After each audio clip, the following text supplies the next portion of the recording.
Chazal say, Poschin b'chvod achsanya, that before a person speaks somewhere, they're supposed to pay kavod to the host of the of the event.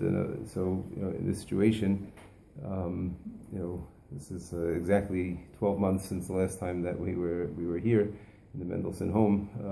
Also getting together to talk about Daniella. And last time we couldn't really speak about Daniella because it was from Cotton, but we spoke Divrei Torah, Liluy Nishmas, and tonight we'll have the ability to say Divrei Torah, Liluy Nishmas, Daniella Sheina, Bas Yehoshua Falik, but also to speak about Daniella and some of the really unique characteristics and traits that Daniella had that we lost, and to appreciate that and to appreciate that loss, and also to appreciate what that means for us as far as our responsibility to fill in that loss. And if there's something that's lacking in the world because Daniella is not here, then part of our responsibility to her and to the world is to see to it that it's filled in. So what I'd like to see is a piece. It's on the second side of these sheets. These are like the psukim, in the sources. This is from a sefer written by an Italian Rav from the 1700s, of Moshe David Vali, who was at the same time as the Ramchal of Moshe Chaim Lutzato. And at the time, he was a well-known, scholar and a linguist and a physician. And for many years, his writings were not available. They were discovered about 30 years ago in the British Museum, where they'd been hiding for about 250 years in a collection, close to 15,000 handwritten pages. And for the past 30 years or so, there's been some people that have been putting out his writings, and really very fascinating things. So interesting stories. More, I don't want to get sidetracked onto it. So he has a piece here in the Sefer. It's called Hesped al Talmud Chacham, a eulogy on a Torah scholar. Now we're going to see that in the way that he uses the word Talmud Chacham, a Torah scholar, it doesn't really mean a great rabbi and a scholar. It means a tzaddik. It means a person who dedicated their life to the service of Hashem in a true way. And we'll see that everything that he writes over here is going to be really applicable piece by piece, to Daniella. I just thought we would go through it, inside with and discussing outside some ideas that come up along the way, and just to appreciate some elements of who Daniella was, what it was that she brought to the world, and what it is that we need to do to fill in that gap. So let's just start from the beginning. From here, where he says the lines are what the parts we're going to look at, and the letters on the side correspond to the psukim that are quoted in that line, which I put on the second side, to see the psukim in context, to see what they have to say. So he writes like as follows: Hesped al Talmud Chacham Shemeis Ki al ma bochim umaspidin b'misaso. What are we really crying about? What are we really eulogizing when a person who dedicated their life to the service of Hashem passes away? V'halo halach min ha'anacha l'menucha. Hasn't this person passed on from the place of groans to the place of rest? Min milchama el shalom, from the place of battle to the place of peace. This is the pasuk says in Yeshaya that referring to death, that when a person passes away, when a person leaves this world, it's not a traumatic experience. It's not a sad experience. They're coming to rest. They're here in this world, and they're constantly working and fighting, whether they're fighting their Yetzer Hara or fighting just everything that they have to deal with in this world. And when a person leaves this world, they're freed from that. V'od ksiv. He brings a pasuk now from Eov, and it's interesting because we say this in the Shabbos Miros, in the Zemer of Yonah Matzah, V'sham Yanuchu Yugiye Koach, and in the Zemer it's referring to Shabbos, but the pasuk in Eov is referring to death. It's the pasuk we have it over here. Sham Rashaim Chadlu Rogez. In death, the wicked people, so they settle from their anger. V'sham Yanuchu Yigiye Koach, and the Yigiye Koach, those who are tired, referring to the tzaddikim, referring to people who are tired, from toiling in their avoda, from toiling in their service of Hashem, in trying to better themselves and trying to do mitzvos and trying to grow. So Sham Yanuchu Yigiye Koach. When a person leaves this world, they're in a situation of rest. They're in a situation of menucha that Eov is extolling the virtues of. Gam al ma bochim, and really, what are we crying about? In mistalik min arav holech halatov. This person has left this place of this world of evil, this world where there's so much bad could exist, v'holech halatov, and going to a place where there's only good. Because a person here in this world, in the physical body, in the physical element that we exist in. So with respect to our soul, with respect to our neshama, these are like begadim tzoim. These are dirty clothing. They're dirty garments. And when a person dies, when a person leaves this world, they shed these garments. They shed this, and they live in a more pure state. They elevate themselves to a higher level. On the 6th day of creation, Hashem sees everything that He did. And what the Chazal say about this is also the Medrash I put on the other side of this.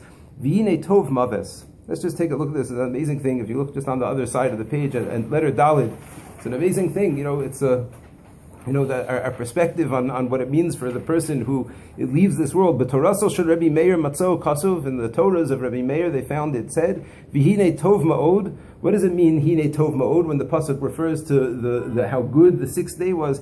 V'hine tov maves. Death is good. When Hashem made it into the creation, when Hashem made the creation, He wove into it the ability for a person to be released from this world, and that's a positive experience. And I heard once, many years ago, made a very strong impact on me, from Rabbi Akiva Tatz. And he said, it's so interesting, when a baby is born, everyone's laughing, but the baby's crying.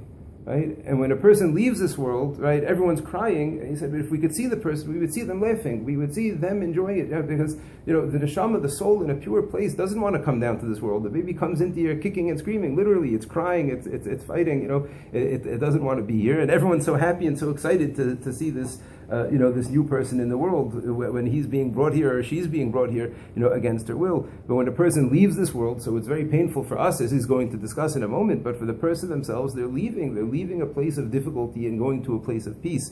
And this is a very important idea. When it comes to the process of mourning, when it comes to the process of the sadness that we experience, we're not sad for the person. We're not mourning for the person. Daniella is not missing anything. She's not missing seeing Gabriel grow up. She's not missing seeing things in the world. There's nothing that she could have done that would have been better over here. Daniella has moved on to a place where for her, is perfect, is a place of shleimus. We're the ones who are left, crying, which we're going to speak about in a second. But he's laying a very important foundation over here from a Jewish perspective, a Torah perspective about death. It's not the person that we're upset over. The person who has moved on has graduated. The person has elevated to a better place. V'hine tov ma'od, hine tov maves. Shemavia el hatov u'misalekes min hara. Because it brings a person up to the goodness. I'm just back on the other side. U'misalekes es min hara, and it lets a person leave this world where there's so much bad. Also, why are we crying? They finished their work. They finished their job. Now they're retiring and they're moving off. In their retirement. Why are we feeling bad for them? Now they're going to literally they're cashing in on their retirement. Yeah, like he writes in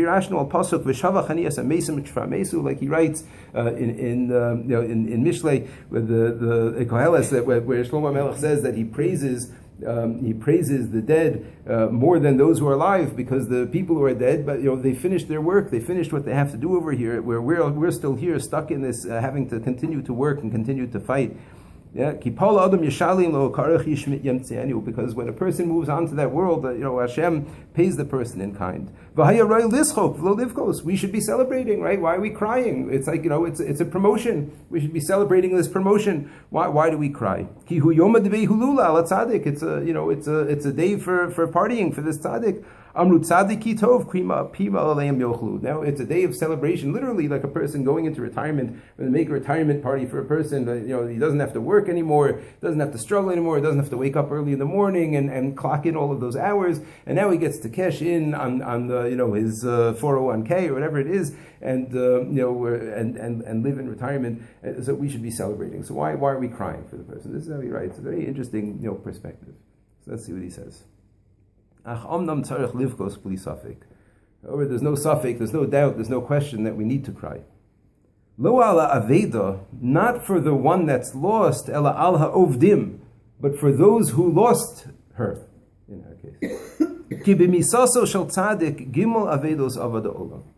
And he's going to now delineate for us, lie out for us here, that when a tzaddik, when a person, again, who dedicated their life to service of Hashem, dedicated their life to self-betterment and to growth, when such a person leaves the world, there are three things that we now lose.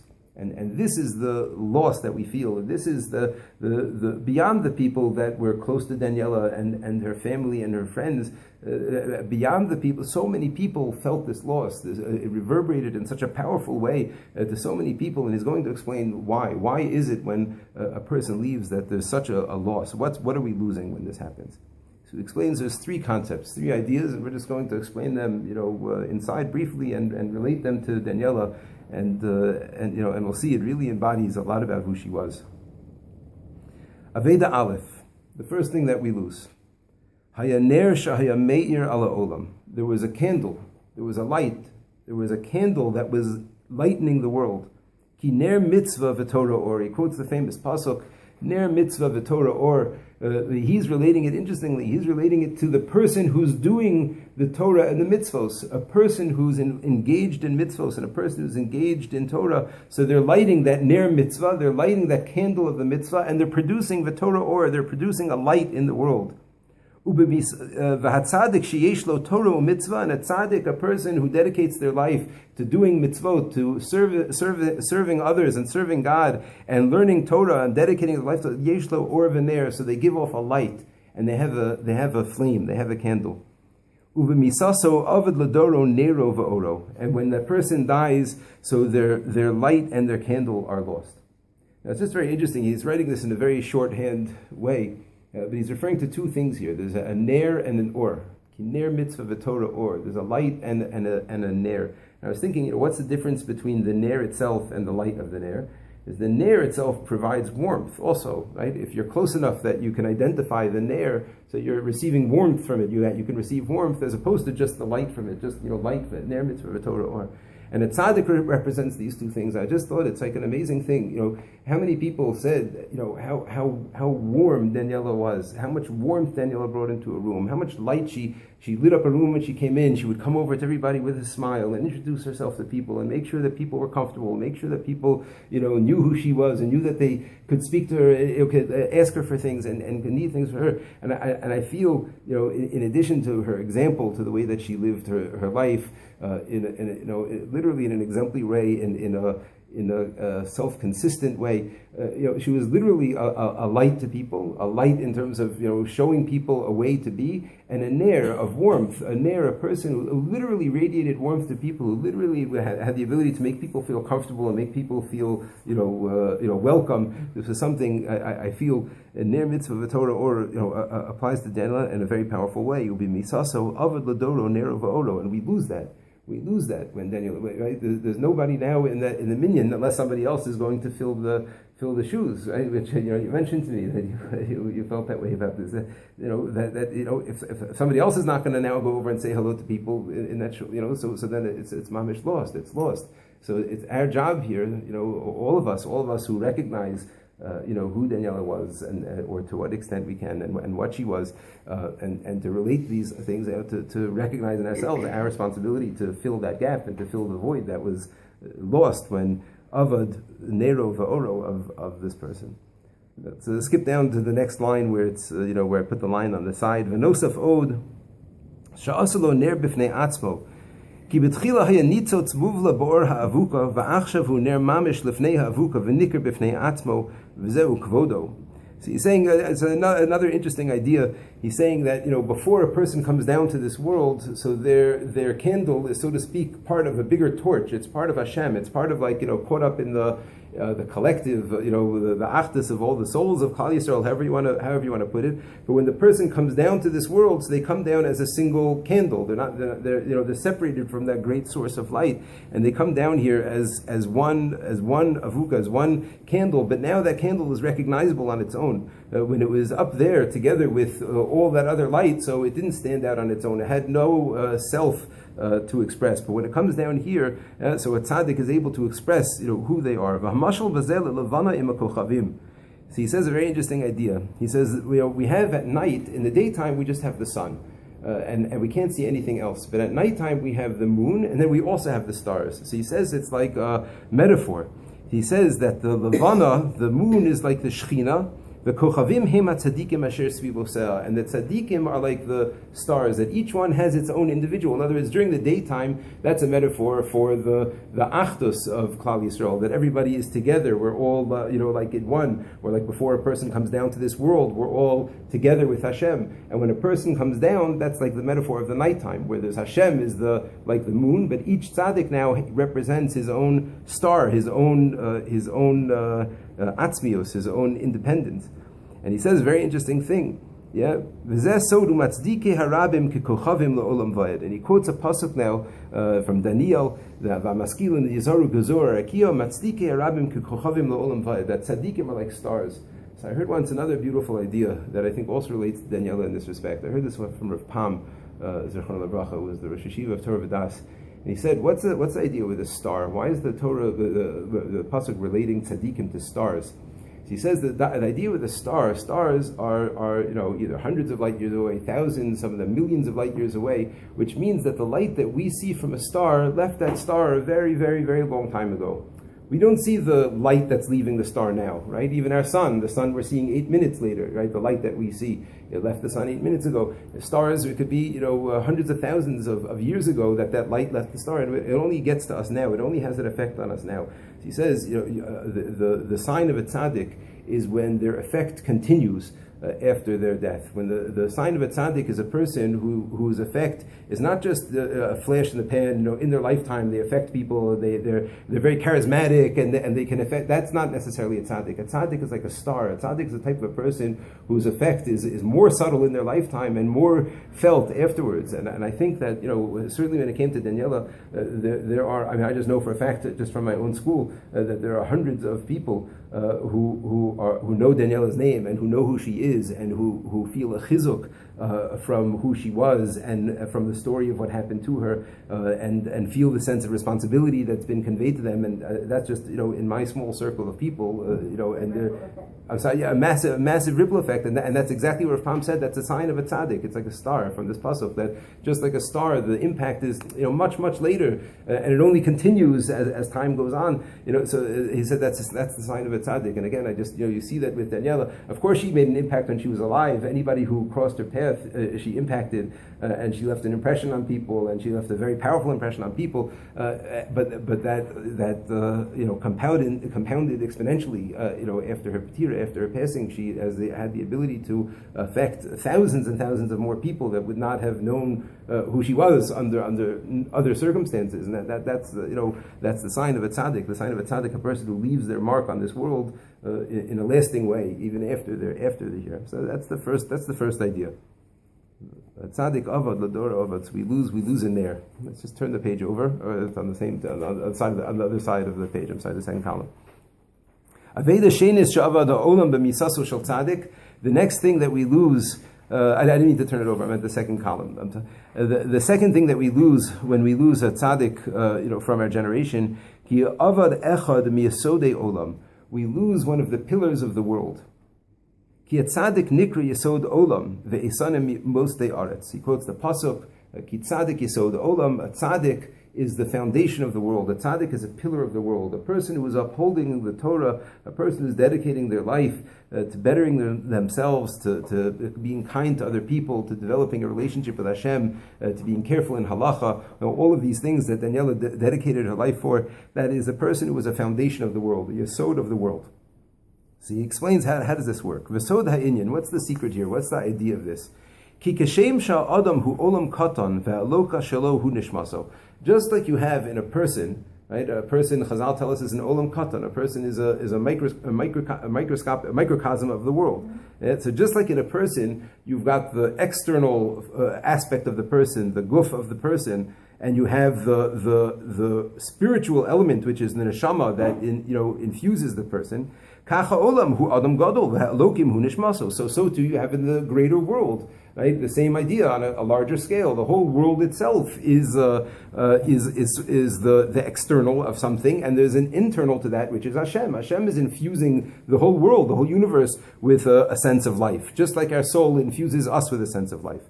But he's going to explain something now. But what's the connection? How do these two things connect? How does our, just like our soul has to connect with our body somehow, there has to be some interplay between the soul and the body in order for it to animate me. So there has to be the same thing. There has to be some way, some conduit, some connection between God and the world that allows God to connect, so to speak, with the world, just like our soul and our body. And he explains this as follows. And just like you need a kesher, just like you need a connection in the olam katan of a person, he's explaining just like we need a connection between the spiritual and the physical. It's interesting, we say the bracha asher yatzar, right? When a person uses the bathroom, there's a bracha that we say afterwards, asher yatzar et adam b'chachma, right? We praise Hashem for creating man in an incredibly intelligent way, mind-boggling way, the incredible intelligence shown in the creation of a human being. But we finish the bracha, we say Rofei chol basar umafli la'asot. Right? We finish with those two statements. Rofei chol basar, he's the healer of all flesh, umafli la'asot, and he does wondrous things. So the Shulchan Aruch writes about this. What does that mean? Umafli la'asot. What are those wondrous things that he does? And it brings a few examples of things. But the Ramah writes on the Shulchan Aruch, what's the mafli la'asot? It's the fact that Hashem is able to create a bond between something finite, like our bodies, and our soul, which is connected to the infinite, right? Something spiritual. That's mafli la'asot. That's like, how could that be? How could such a thing be? How could something from the spiritual world affect and animate the physical? But yet it does, right? So that point of contact, the point of mafli la'asot, that unbelievable thing that is hard to understand, that interface between the physical and the spiritual, right? So that's the point that we're talking about here. So he says there has to be some kesher, there has to be something that bonds them together. So then just skip down, he uses some Italian terminology here, if anybody here knows Italian linguists, and a little bit of Kabbalah. Wait, is it English or the natural spirit and the vital spirit and animal? Yeah, but I'm not sure I'm not sure how it lines up with the Hebrew words that he's using. I'm not sure, but yeah, the words are familiar, but I don't know what they. Yeah, it's is it Latin, not Italian?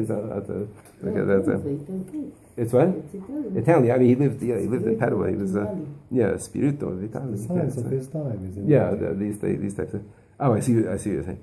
Okay, so anyways, he says, Kach tzarich kesher ba'olam hagadol. So too, just like we have this point of contact, this point of connection between our soul and our body, so too in the world at large, im nishmaso shehu elokim, with the soul of the world, so to speak, which is God Himself, nishmas ha'olam. Umahu zeh kesher ha'emtzai. So what is this kesher? What is this point, this bond that keeps Hashem and the world, so to speak, bound together? Hu hatzadik. B'li safek, she'ashchina mitkasheret imo. It's the tzaddik, it's the people who are here that are serving Hashem, the people who are here that are doing the will of Hashem. So these are the people that are keeping that bond, so to speak, between the world and spirituality happening. These are the people that are keeping it in place. And through this person, it's keeping the Sheina, keeping Hashem's presence over here infused in the world. And he explains that when we lose a person whose life is dedicated to this, so this is what we're crying about. We've lost a person who is bringing Hashem into this world. We've lost a person who is dedicating her life to trying to bring out godliness from everything, from every human interaction that she had, from every bracha that she made, from every shiur that she attended. Years into her marriage, she would still be attending, video shiur and taking notes, and with a notebook, which everything that she was trying to do was just to try to be makasher this world and Hashem, be makasher this world and the world to come by dedicating her life to a balance of running her life with Hashem and being in this world and being able to work and being able to still keep halacha and still keep her priorities straight. This is what Daniella was dedicated to. And again, by losing that's something that it becomes our responsibility to make sure that we're continuing that and we're bringing that into the world. I want to just bring in the third one, Va'aveda Shlishis, continuing down on the last paragraph. Ki b'misaso shel tzadik avad ha'olam davar miyuchad shahaya bo ve'en bezulaso b'li safek. We lost something completely unique. We've lost something that was existing in this person and not in any other person at all, without a doubt. Ki'inyan Amram Zal, Talmud Chacham Shemeis, Ein Lanu Tumaraso, Ein Lanu Keyotzei Bo. Chazal tell us when a Talmud Chacham dies, when a tzaddik, a person dedicated to serving Hashem dies, so there is nothing to take their place. Ein Tumaraso, Ein Lanu Keyotzei Bo. There's nothing similar. V'chein Matzinu b'Meseches Sota. And we find this idea in Meseches Sota. The Gemara lists several Tanaim, several people there, that when they passed away, a certain power was lost from the world. Mishemeis Rabbi Meir, Batlu Moshle Mashalim. The ability to properly make a mashal, to properly form a parable on a high level, that was gone when Rabbi Meir died, because that was his talent. And when he left, it didn't exist anymore. Mishemeis ben Azai, Batlu Hashakdonim, Mishemeis ben Zoma, Batlu Hadarshanim, Vod Harbai Ayin Sham. When each one died, something specific left with them. We lost something unique. The same thing with every tzaddik, with every person in a generation that's dedicating their life to Hashem. There's something unique that they're bringing into the world. There's some element of character that's unique to them that can't be replaced, that we've lost. And he says an amazing thing here again, which just jumped out at me with respect to Daniella. He says, ki biyos b'chol echad mehem davar miyuchad, gam nira simin miyuchad b'misasam. We see something interesting by tzaddikim. Very often, just like there's something miyuchad about them, there's something special about them, there's something unique about them. Very often we see in the death of tzaddikim something unique, some unique circumstance, some unique something that happens that makes it stand out, that it's not just ordinary and regular. Which again, unfortunately and gut-wrenchingly, but the situation of how this happened with Daniella and how quickly it happened, and just everybody's still in shock from it a year later, and it's unique. It's a unique situation, and that means something. He's saying that means something. He tells us now. The Gemara goes out of its way to list for us a whole bunch of tzaddikim, a whole bunch of talmidei chachamim, that when they died, there was like some unique circumstance that took place. When this one died, the Beis Medrash started leaking water, and when this one died, the water in the town, turned colors, and these various types of things. And the last Gemara that we have over here. And again, I don't know. It just again jumped out at me as this third idea that Hashem put this unique person into the world, this person with unique traits and characteristics, who pushed herself to be the best that she could be, trying very hard and working very hard and talking about it literally since her times in seminary and going on and keeping a kesher with her teachers. And never being satisfied, never being complacent about who she was and who she had the potential to be. Such a unique facet, and again, just in the shocking and sudden and unique way in which she was taken from us. It's literally what he says over here, that Hashem makes a siman to show us that there was something unique over here by taking that away from us, also in a unique way. So we're crying for that also. We're crying for that unique element that has left the world. That's something that was specific to Daniella. And then he continues to give other examples, further examples of this. So I just wanted to. I don't know. When I was thinking about what to say and trying to come up with what to say. And I saw this, and I thought about these three elements of Daniella, these ideas, her brightness, how much she lit up the room. I remember specifically. I remember when she was in the seminary. I remember, Madrichot telling us about how, when Tiyulim would happen, they said, Daniella would be so serious, and could be like the night before Tiyul, she'd be studying for a test that she had, in a few days, and she'd be so intent and so serious. And then, as soon as they got on the bus, as soon as they were on the Tiyul, she'd be having fun and getting the girls into it. I remember them telling this, 8 years ago, she had that, the tremendous ability, that tremendous koach, to focus and do what she needed to do, and at the same time to be so kind and warm and so lighting up of a room, the way that she did, and that's something that we lost. Her avodas Hashem and her focus on connecting Hashem with this world, and keeping a connection between spirituality and physicality, and not running away from physicality, and living a life cut off from the outside world, very much engaged with the outer world and very much involved, but still very much knowing what her priorities are and who she is, and that's also something that we lost as an example And finally, just like the uniqueness of Daniella and who she was, also something that's not replaceable. But we have to try. We have to try our hardest in these areas and whatever areas that we can to be mechazek ourselves, to strengthen ourselves as a schus for Daniella, Liluy nishmas her, and to make up for what the world has lost with the losing of Daniella. And Meretz Hashem, it should be a nechama for the family, seeing people getting together, learning Torah, and being mechazek ourselves, and trying and struggling on our perspectives, and struggling with our emunah, and struggling with our hashkafot, to see death and how could it be, and that this is good for Daniella, and all of these things together should be a schus for her and for all of Klal Yisrael. And Meretz Hashem, b'vias kol tzedek, and here, amen.